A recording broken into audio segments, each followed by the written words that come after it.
Good morning. I want to talk about Tkiyah Shofar during Elul. Really? I want to talk about Tkiyah Shofar during Elul a little bit, but I came across a historical vignette, a little story that I wanted to just open with. Everybody's bakant about it. If you look in the Mat Ephraim in the beginning of some Tafkuf Peyalef, the Mat Ephraim brings down the bakant Ramazim, some less bakant Ramazim. Right? There's many different Ramazim for the potency and the power of Elul. The most famous one that everyone knows since they're a kid is Ani L'Daydi V'Daydi Li, right? The reciprocal love that HaKadosh Baruch Hu has for Klal Yisrael, in particular during the month of Elul. If you're maybe Lubavitch or Breslev, so you have a different version of Hamelech Basada or some other version, but there's many different versions of the love and the openness of Elul. Now, we know that in Shulchan Aruch, in Siman Tafkuf Peyalef, and various Minhagei Yisrael, there's a certain amount of like chumris and zehirisin and additional mitzvahs and minhagim that Klal Yisrael does during Elul, and that's because Elul is a special time. It's an opportunity. Now, I came across this story. I think it made a reshim on me, so I want to share it, and then we'll go on to the meaning in particular of Tkiyah Shofar. There was a guy. His name was Shmuel Schwartz, Shmuel Schwartz, a Galiciani Yid. He grew up in Poland. He grew up in a frum family, maybe frum light, in a frum family. He went to yeshiva till he was about 14 or 15 years old, so he wasn't totally unlearned. He knew how to learn a little bit. At some point, I think he came from like a family of like maskilish, Zionistish people, and at 14, his father had a choice either to send him to yeshiva gedela or to send him to college in Paris, and he went the college in Paris route. And I think after that, I don't know exactly how from or like what ended up with him, but he had a yeshiva background. He was able to understand things. Now, he went to school in Paris and he becomes a miner. He got a degree in mineral mining, mineral engineering. It was a very valuable degree back then in the early 1900s. And he worked. He had like a whole career. World War I comes in 1914, and he cannot get a job anymore in Poland where he knows the way around, because it's war-torn. It's totally overran by war. So he travels to Portugal, to Lisbon, and he starts looking for a job there. Eventually, he ends up getting a job in Belmont, Portugal, in a tungsten mine. Okay, I don't know. This is his job that he has there. Now, when he's in Belmont, Portugal, he's shopping in the market for some provisions, and there's two shopkeepers. Each one's trying to get him to buy, their wares. And one of them whispers to him. He calls him over. He says, "Listen, don't buy by him. He's a Jew." He tells Shmuel Schwartz, not knowing that Shmuel Schwartz is a Polish Yid either. He says, "Don't buy by that guy. He's a Jew." And keep in mind, this is Belmont, Portugal. There's no one you would recognize as a Jew. There's no Jews in Belmont, Portugal. He says, "What do you mean? Vaseis, he's a Jew." "Trust me, he's a Jew." So he goes over to the other seicher, and he asks him. He says, "I heard you're a Jew." He says, "Nah, they just call us Jews because we take care of each other. Like in my tribe, we look after each other, so they call us Jews." It didn't sit with him, and he starts pressuring the guy. He says, "Tell me, what's your Jewish heritage? Who are you? Why are they saying you're a Jew?" And he says, "Nah, it's nothing. They push him off. Finally, he agrees to bring him to his grandmother, or his great grandmother, the elder of the village, she's the Rashka Bahag over here, and he brings her in, and she tells him, 'We have some sort of Jewish background. I'm not going to tell it to me unless you could prove that you're a Jew yourself.' And he says, 'How would you like me to prove it?' She says, 'Tell me some tefillas.' He starts saying Ashrei, he starts saying Ani Mamin, whatever tefillas he can think of. And she says, 'No, I don't recognize those.' Because she only said tefillas in Ladino, like in Spanish. She didn't speak tefillas in his language. Finally, he says, 'Maybe this one you'll know.' He says, 'Shema Yisrael Hashem Elokeinu Hashem Echad.'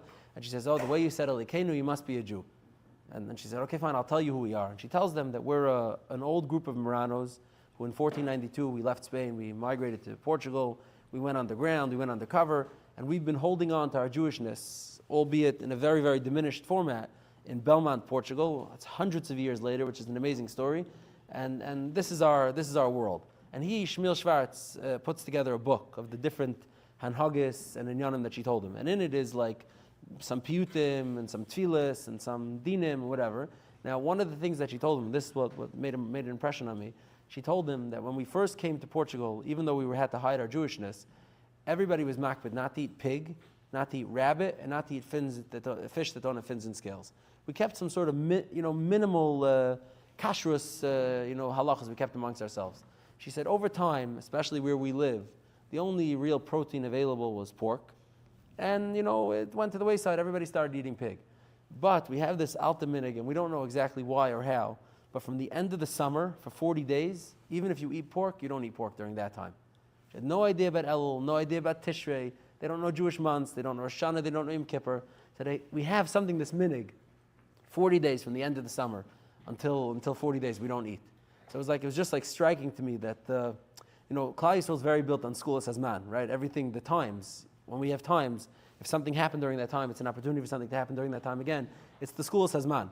It's like even a Favarfana tribe that's so minutak, so separated from anything Yiddish, and doesn't even know what they're doing anymore, still has like the Skulas Hazman of El, these 40 days. Now this has nothing to do with the particular minig during El that I want to talk about. I thought this was a fascinating story. Now, in Siman Taf Kuf Pei Aleph, one of the primary minhagim, one of the most bakanta, everyone has minhagim, is the minig to blow shofar during Elul. Now the Torah brings down, it's famous, the Torah brings down from the Pirkei Belazar. The Pirkei Belazar says as follows. It says, Tanya b'Pirkei Belazar, Rosh Chodesh Elul, on Rosh Chodesh Elul, Amar HaKadosh Baruch Hu l'Moshe. HaKadosh Baruch Hu told Moshe Rabbeinu, Alei Elai Hahara.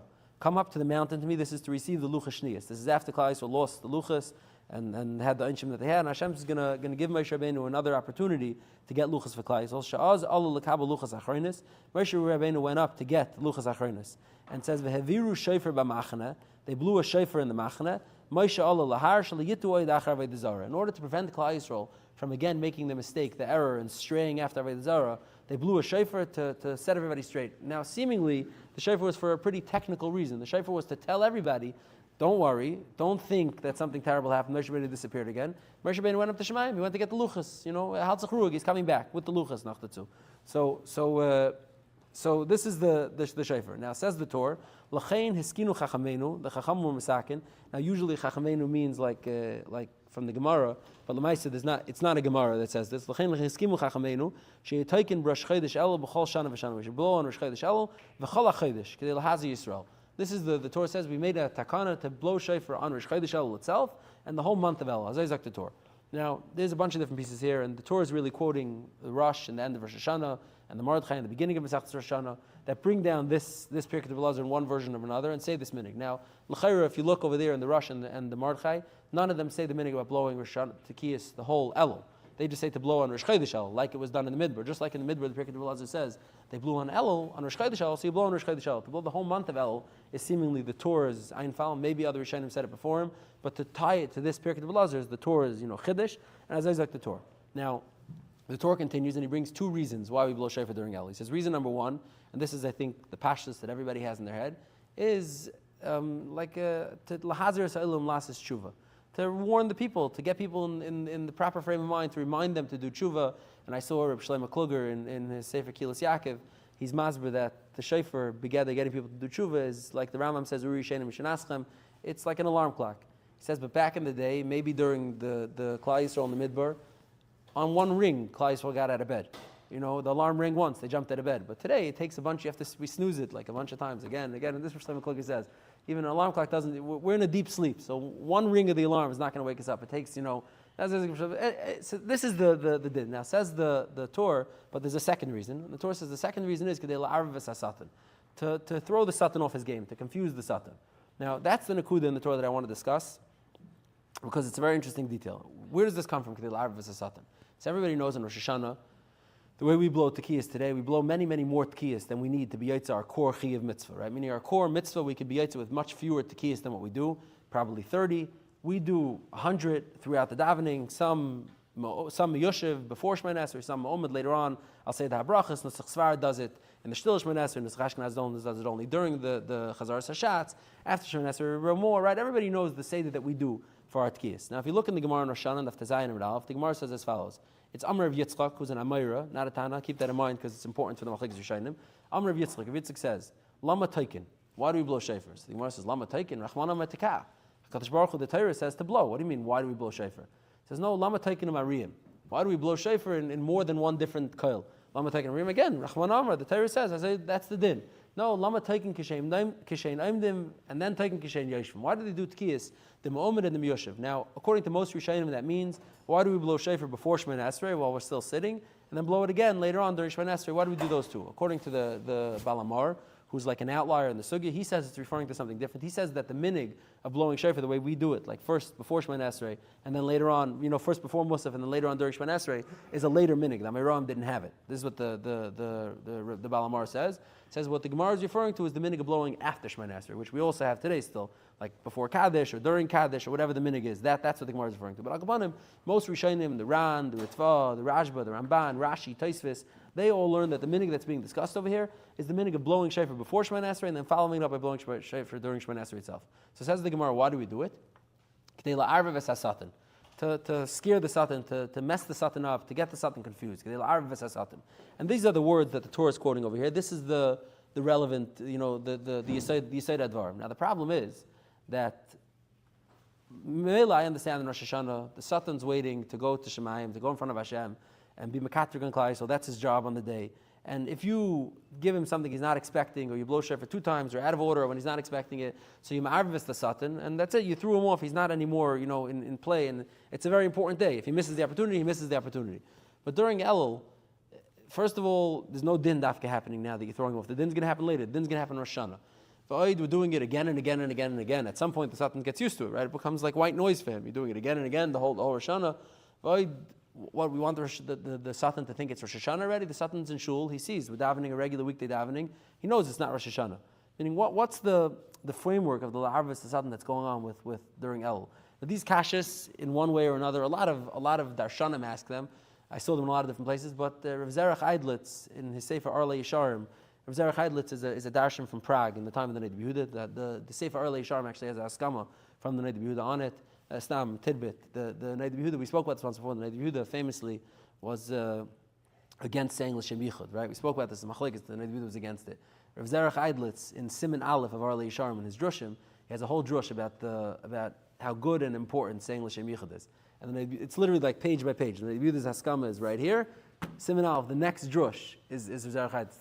The Satmar Rebbe of Yoelish used to always say, you see the Neidah Yehuda was chayzer.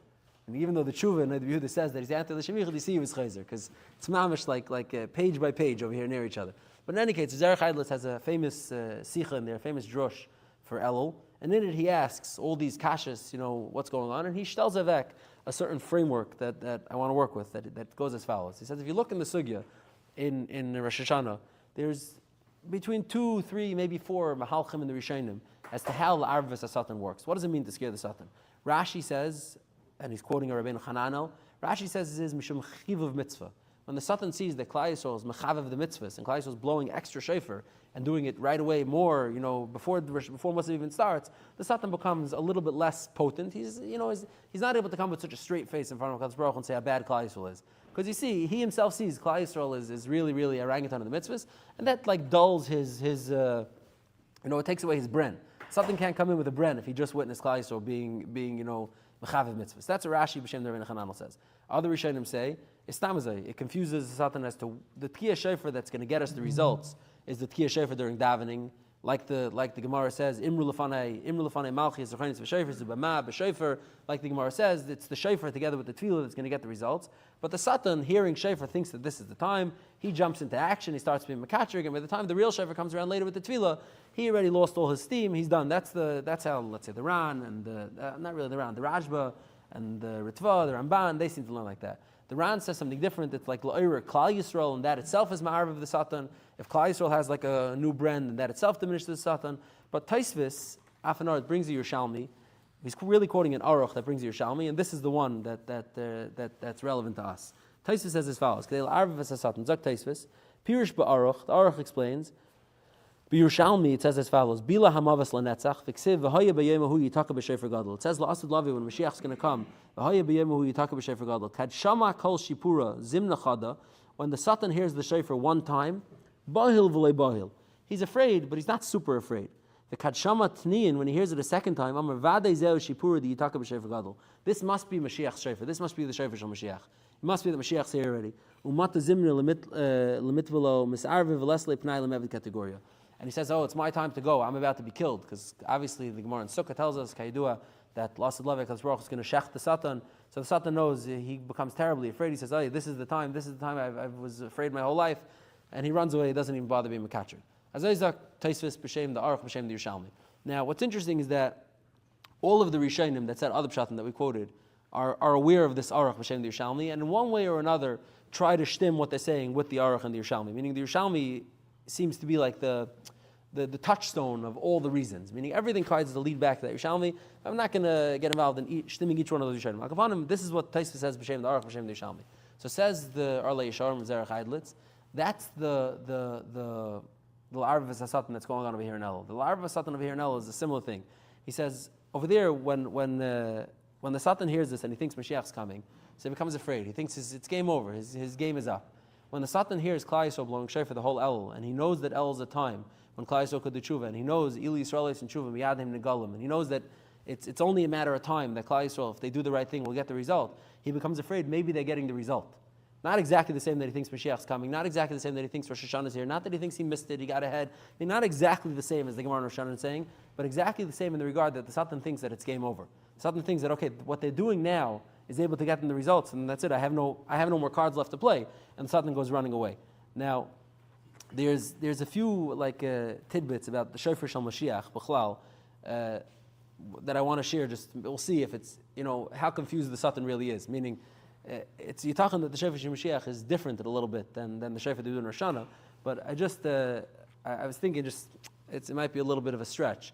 But there's a song that some people sing on Shabbos, B'Bayim Me'adim. I don't know who sings this mirror. B'Bayim Me'adim, Chamutz Begadim. Now, in the song over there's a line over there that's describing the Sarei Shel Esav, Lasid Lavai, and the Tayis he's going to make.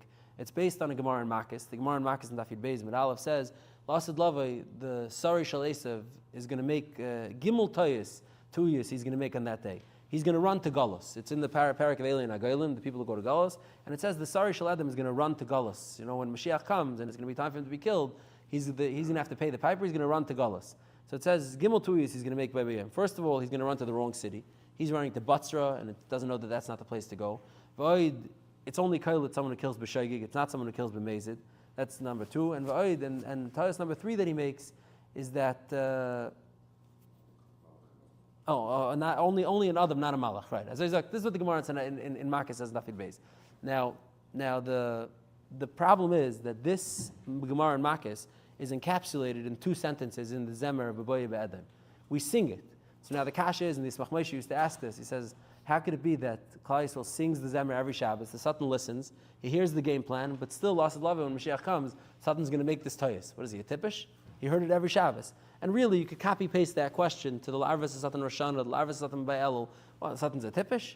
Every time, again and again, the same trick, but he falls for it every time. This is what the Yismach Moshe used to ask. Yismach Moshe used to say that when Klal Yisrael sings the Zemer, B'Boy Me'adim, Hashem sends the Satan on an errand, then he's not around. He doesn't hear it. He's not available to listen to the Zemer. So his ear einikel, Rabbi Yoelish, the Satmarav in Divrei Yoel, he says that you could only say about someone like the Zayda, like the Yismach Moshe. On his level, the Satan was sent away when he was singing Zmiris. But regular people, the Satan doesn't get sent away when he's singing Zmiris. He says it's Mida Keneged Mida. The Satan fools Klal Yisrael again and again and again and again. So the Satan also gets fooled again and again. It doesn't matter how prepared he is. It doesn't matter how many times he hears it. The Satan's able to be fooled. That's what the Satmar Rebbe said. Now, he was masber a little bit. He says that the Yismach Moshe, when he was singing Zmiris about B'Ay B'Adam, he was ligging in Yemaisa Mashiach. He was, meaning the Yismach Moshe wasn't doing Zmiris down here. He's doing Zmiris Yemaisa Mashiach. Yemaisa Mashiach, the Satan doesn't play a role. He's not there. But for us, for regular people, you're singing Zmiris, you're just singing Zmiris, singing nicely, the Satan's going to hear you. It's only a special, skula that the Satan will, get fooled again and again. Now, Stam, it's interesting, a tidbit of information. The Yismach Moshe was a fascinating person. Yismach Moshe, everybody knows, was once upon a time a Litvak.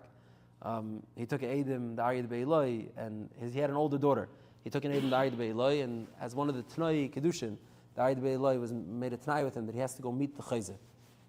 Trusting that if his Shver, the Yismach Moshe, would go meet the Chayzeh, that would take care of everything they need to take care of. And this is very dramatic writings about the story of the meeting, the original meeting with the Yismach Moshe and the Chayzeh, what they argued about, what they fought about. But be it how it may, the Yismach Moshe comes out on the other end, a Chassid Nilav of the Chayzeh, and becomes one of the earliest rabbis in Hungary. And he's mafis a lot of Chassidus in Hungary. His famous Chuvas with the Yismach Moshe, the Chasam Sefer, discussing some of the Chassidish Minhagim. But one of the interesting tidbits about the Yismach Moshe's, call it personality, was, I saw this once, the Kleisenberger Rebbe writes it in an article of his, the Satmar Rebbe writes it in an article of his. he was a very, very light sleeper. Very, very light sleeper. He needed to be absolutely quiet when he slept. And if someone would like scrape a chair in the next room, he would jump up and say, Mashiach, Mashiach. Any noise that he heard when he was trying to rest that he heard was Shofar Shal Mashiach. So it's just like ironic to me that the Satmar Rebbe is writing that when he's singing this Mir Seven Bayim Yedim, he's living Mashiach already, and the Satan's not a factor anymore. Like, and that was Taka his mindset. I mean, his mindset was always listening to hear out from Mashiach. Now, in any case, this is our Leidig in the Nakuda Kilo of how the Satan falls for it again and again, why he's not a Tippish. Now, I don't know, I think I'm running out of time, but just to circle over to Shofar Shal Mashiach for a minute. So there's a few different chazals that's we have to make sense of with Shofar Shal Mashiach. Now, the first one, the most Yisraelistic one, l'chayra, is another Pirkei D'Belazar. The Pirkei D'Belazar in Parak Lamed says as follows. Rav Chanina ben Daisa says, Oisei ha'ayil, Yena ayil, the ayil of the Akedah that Avram Avinu brought from Kaim Yitzchak, Shenivra ben Ashmashes, which the Mishnah in Pirkei Avos tells us was created ben Ashmashes, Lo yatzim mimenu davar levatala. No piece of it went levatala. Afer shel ayil yisoid al gav mizbeach hapnimi. The afer of the ayil is the yisoid al mizbeach hapnimi. Gidei ha'ayil elu asar nevalim shalkina shayidav menagamim. The gidim, the sinews of said ayil, they became the harp strings of David HaMelech's 10-string instrument. Oyri shel ayil who azar maslam shel Eliyahu. The skin became the cape, the cloak that Eliyahu Navi used to wear, the dramatic cloak that Eliyahu Navi would wear. That became that. Karnav shel ayil, the horns of this ayil, shel smoil is shetaka by Har Sinai. The left one is the one that was blown by Har Sinai. V'shel yamin shu gedolim shel smoil. The right side horn, which is larger than the smoil, shu asad litkaya by lasad lavai. That's the one that's going to be nitka from lasad lavai. Now, if you notice in the Pirkei D'Belazar, there's a little bit of a blank space over here. It doesn't say who the tekeya is. It doesn't tell us anything about the tekeya. Not the makri, not the tekeya, no details. It just says asad litkaya. It will be blown lasad lavai. Now, it's interesting because that's left blank on purpose, I guess. And then it brings the Hayya B'Yamu, we talk about Shofar Gadol, V'Hayasham L'Melech. Because if you look in the various different Rishonim, Chazals, here and there seems to be a machlokes who the tekeya is. Is it Eliyahu Navi? Is it Mashiach Alein? According to some, it's HaKadosh Baruch Hu Alein. According to so this, the Pirkei D'Belazar leaves that as a blank space a little bit. Who the tekeya is. Now, Stam, I'm not going to have time to get to everything. I just want to share one nakuda. There's a famous kasha. The Ramban, I think Rabbeinu Bechai asks it also, is that if you look in the Pesukim, it says that the Eiloi Shel Yitzchak was burnt. It was an Eila. It was Kalul. An Eila gets burnt in Gansen down to the ashes. An Eila gets burnt completely. So how does this Pirkei D'Belazar that brings all the different uses of this Eil that's being used for this, for that, and the other? So, and Lamaisa, the Kasha is more shver by the other things, meaning sinews are actually very flammable. Skin is flammable. These things burn down to ashes. Horns, I hear you can make a case that bones, a bone doesn't burn as quickly, meaning even if you burn it, but so this is the Ramban's kasha. Now, some Rishonim say, I saw some Rishonim say that since this aisle was from Erev Shabbos Ben Hashmashis, it was a very, very old aisle, and the older it gets, the harder its horn gets, and therefore these horns were so hardened that even though they were subjected to fire and the entire animal was burnt down to ashes, the horns were able to survive. Others, and I saw the Maral says this, that I'll read you the Maral. The Maral says, "Krani shel smol shetakabe b'Har Sinai is kind of shemin shugat pirush hadavar b'nei shekarav Avram ha'ayel tachas Yitzchak b'noi goram schus lebanav shekol davar shekanu kenegdei ma'ilo yon elikis l'chein kol dvarim shezachar shefer shel smol v'shel yamin kenegdei kanu yisrael ma'ilo yon be'el dvarim."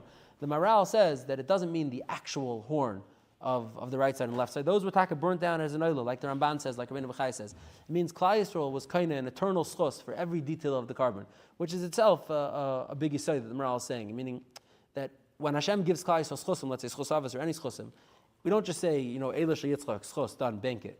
It's in the details. In the Eila Shel Yitzchak, it gets broken down into all sorts of subcategories, and Klal Yisrael gets a schus for this, and a schus for this, and a schus for that. It's really like a siman of Hashem's rachamim for Klal Yisrael, that every single detail becomes something that's like, specific, like we get a schus for this, for that, for the other thing. In any case, okay, to be continued. Something more about Shofar next week. Or is not, doesn't burn. You've just experienced another Torah class brought to you by TorahAnytime.com.